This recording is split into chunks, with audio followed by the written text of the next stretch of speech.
Hi, I've had a few people ask me recently about credentials for logging in to Lab 50 in MyLab and how they can change a password or add a staff member that they want to be able to process orders and see order information, but maybe not have access to reports or changing prices or making coupons, for example.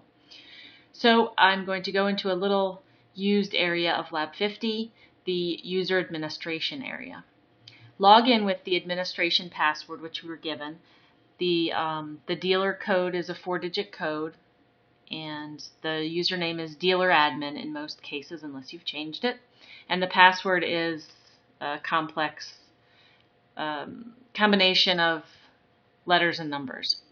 To log in, go under Account Management, and we'll take a look first at the roles and permissions. So I have two set up here. The administrator. This administrator has complete access. When you double click, you can see all the permissions that this user has, and you want your administrator to have everything. Rather than change the administrator password, probably just add a new administrator password if you want to have one with a simpler or an easier to remember password.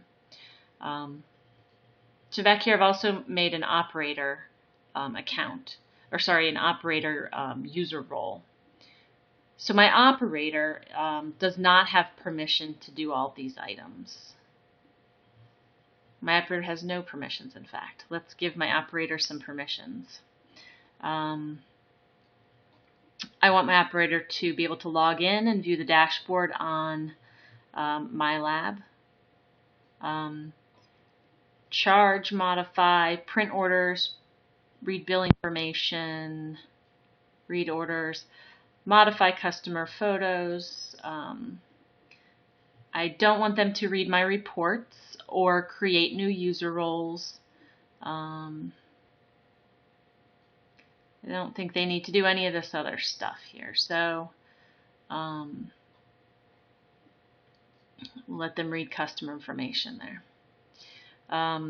So this is now my operator role.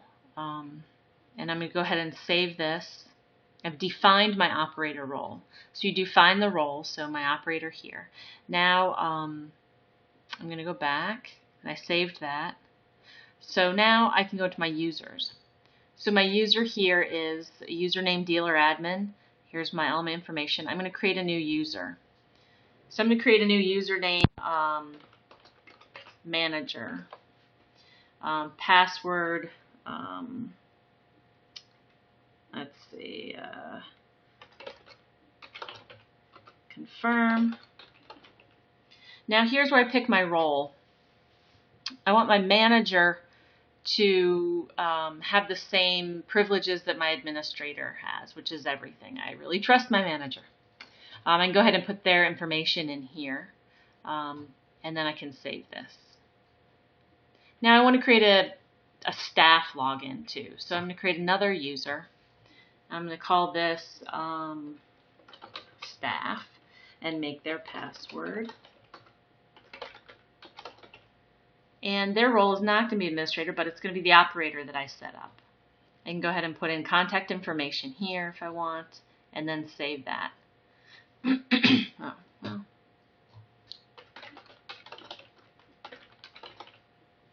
My passwords did not match. Okay.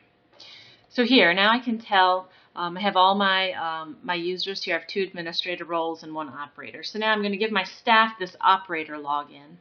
So I'll go into the store, log out of Lab 50, log back in as the staff, and maybe save that save that login in Lab 50. But this gives them a little bit more of a limited access to some of the things in Lab 50 and in MyLab. I would go ahead and test this and make sure that they can get to everything they need to get to in order to do their job before you let them loose on it. Otherwise, you may be missing something important that they need to print orders. So that's how you create a define roles and permissions for your site, and then create users that can take advantage of those roles.